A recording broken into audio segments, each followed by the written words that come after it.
मध्यरात्रीचा थरार. पानोरी शिवारात वाळू माफियांवर पोलिसांचा निर्णायक छापा. प्रवरा नदीची लूट करून स्वतःचे खिसे भरत असलेल्या वाळू माफियांना अखेर संगमनेर पोलिसांनी चांगलाच महागात धडा शिकवला आहे. कायद्याच्या भीतीशिवाय रात्रीच्या अंधारात सुरू असलेल्या अवैध वाळू वाहतुकीला आळा घालण्यासाठी पोलिसांनी केलेली ही कारवाई केवळ कारवाई नसून कायद्याची ठोस दखल घेणारी ठाम भूमिका ठरली आहे. पानोरी शिवारात परिसरात मध्यरात्रीच्या सुमारास स्थानिक गुन्हे शाखेच्या पथकाने अवैध वाळू वाहतूक करणाऱ्या टाटा पिकअप टेम्पोवर थेट धाड टाकून मोठी कारवाई केली.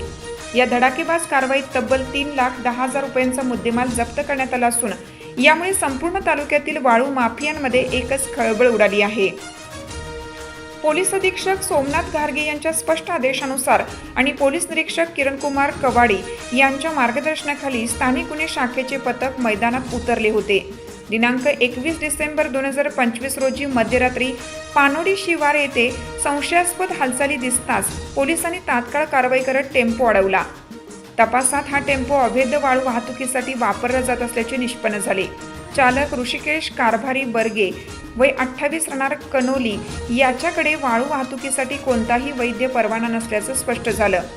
या कारवाईत 10,000 रुपयांची वाळू, 3 लाख रुपयांचा टाटा पिकअप टेम्पो असा 3,10,000 रुपयांचा मुद्देमाल जप्त करण्यात आला. या प्रकरणी संबंधित चालकाविरुद्ध पोलीस ठाण्यात भारतीय दंड संहिता कलम 303(2) अन्वये गुन्हा दाखल करण्यात आला असून पुढील तपास सुरू आहे. तपासाच्या या तत्परतेमुळे अवैध वाळू वाहतुकीचा साखळी व्यवहार उघडकीस येण्याची शक्यता नाकारता येत नाही. या अचानक झालेल्या धाडसी कारवाईमुळे संगमनेर तालुक्यातील वाळू माफियांचे धाबे दणाणले आहे. रात्रीच्या अंधारात प्रशासनाच्या नजरेआड चालणाऱ्या अवैध धंद्यांना आता पोलिसांचा कडक इशारा मिळाला आहे. नदी, पर्यावरण आणि भावी पिढ्यांच्या हक्काचे संरक्षण करण्यासाठी पोलिसांनी उचललेले हे पाऊल निश्चितच स्तुत्य आणि अनुकरणीय आहे.